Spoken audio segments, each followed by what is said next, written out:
welcome to Tikomo with Selima Henok, a platform where we just talk about our culture and traditions, where we look at the arts and entertainment industry in the country, and we also just look at the societal matters that matters to society. This is a platform where we explore, where we learn, where we learn from each other, and I'm excited to be sharing this journey with you. If you look at my last two episodes, I was just talking about sharing about the Oshivambo culture and what I got to document, and this is just the beginning as we are going to explore other cultures as well. Tikam basically means, sit and discuss. So that's what we are going to do, but we do it visually. Like I mentioned in my other episodes, it's a visual thing. We just don't talk, hey? We go out there, get the visuals, we come and talk, and comment. Right. So we need to engage, and we need to learn from each other, because for me it's also a learning journey, because I'm making it a goal to make sure that at least I know as much as I can about our culture and traditions, enough about the Western culture, enough about the industries that are booming in other countries, but what about us? We need to promote our own things, especially the filmmakers have a very big role to play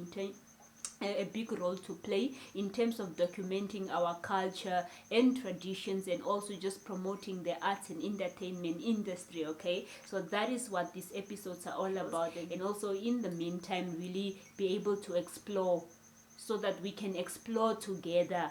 Where you were not there, I'm able to capture it for you, what you need to know and what you need to see about certain cultures and traditions and how things are made. I'm going to capture that for you, and I'm going to show it to you, and so that you can learn one or two things. Okay, so yes, let's get into it. What are we sharing today?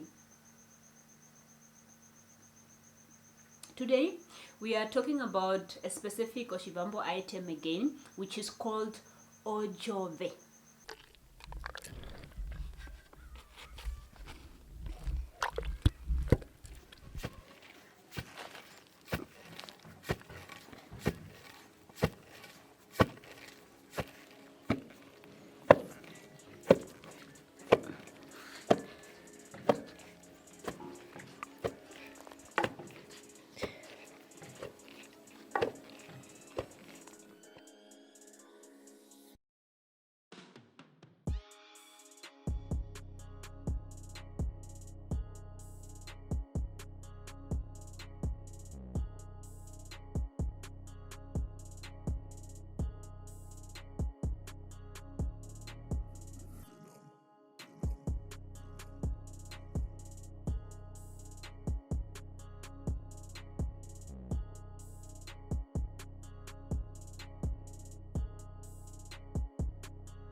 Odjove is Oshivambo marula oil, which is made from marula kernels. Okay, quite interesting because the way this oil turns out is interesting.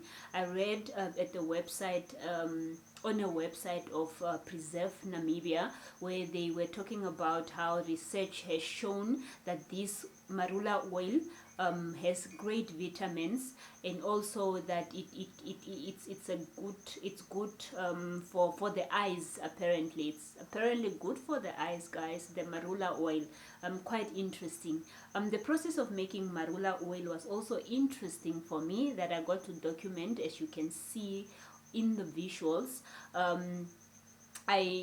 I got to see where they come from and how they are made, because I've been receiving Odjove from the north, or when I go to the north or special events, usually they use the Odjove for special events, especially with the apparent Oshivambo chicken. People are still debating about that word of naming it Oshivambo chicken, but that's another topic for another day. So I got to eat the Odjove, but the process of making it, yes, I kind of knew how it's made, but I never really took keen interest of really understanding the process of making this whole process. So this time around, when I was documenting it, I was also learning at the same time. So the marula kernels, it's okwakuningwa oshikano omahongo, not omarongo. I think Donga say omarongo, if I'm not mistaken. But Okwanyama would just say omahongo. Very plain and simple. That's why it's so easy to learn Oshikwanyama. So it's the kernels of omahongo. It's the one that's where the marula oil is. The marula oil items are extracted from. Nge dombo no tokolo ndeshi wakola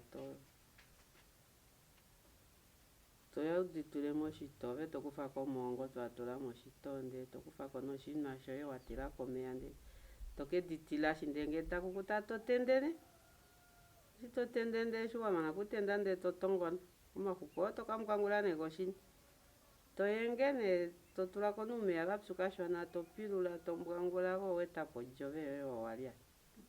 So what they do is they just collect them, especially when the season comes for mahongo. So they don't throw them away, the seeds that are left. Yes, is it the seeds? Yeah, they don't throw them away. So they collect them, and then after it dries, so they cut it open or they heat it open, and then they take out, as you can see, those seeds or kernels, or yes. So they take them out, and then they store it, and then when they are special events, or maybe that day they feel like they wanna eat Odjove in the house, so they will yes, they will take it out from the storeroom and make it into Odjove, the oil. So let's talk about the making of the Odjove. Whew, quite interesting. You take the oshini. So you have to go pound it in the oshini. Oshini, as you can see, I don't know what they call it in English, but yes, I just know it as oshini. Oshivambo, it's called oshini. So my niece was showing me on how it's made. She's the one who was demonstrating for me. She was also really of a great help in terms of filming some of these things.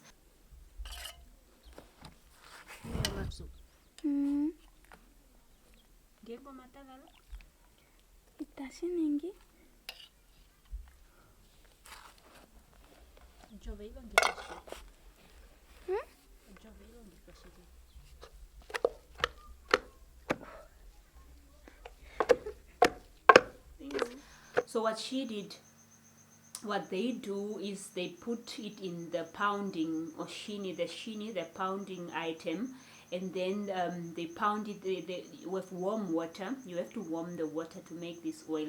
So it's the pounding, and then there's a time where they stir that onshi. I don't know how it's called in English, guys. Somebody knows, please put it in the comment box. So onshi, you pound with put water, pound, put little water, pound, and then there's a time where they stir the thing for the oil to come out. Because I was looking at those kernels and I'm like, so this thing creates oil. Wow, quite interesting, eh? So it's a process in itself. Maybe it takes like an hour just doing it. And then you slowly stir it, just to get that oil out of it. And you take the thing that comes out of it is also quite interesting, because sometimes they make soup with it, the one that is left after the oil is out of it. So yes, you repeat the process again. You get some oil out of it and repeat the process again. So it was just an interesting process for me on how they were making it. And of course, you put it in a bowl afterwards, or maybe a bottle. You put it on top, and I'm telling you, there's just a different. I got so used to it. Every time we eat, because we were eating so much chicken in the north this time around. The days I was there, my mom slaughtered those chickens for me. Oh my goodness, I just ate so much chicken when I was in the north. So when there was a day that we ate without it, and I could feel the difference. because that it just gives it, that unique flavor, that natural flavor, and you feel like you are eating just you know the difference when you are eating Odjove. I have it here at home, but I kind of forget about it. That it's just it has been there. The one that I have here has been there for a year now.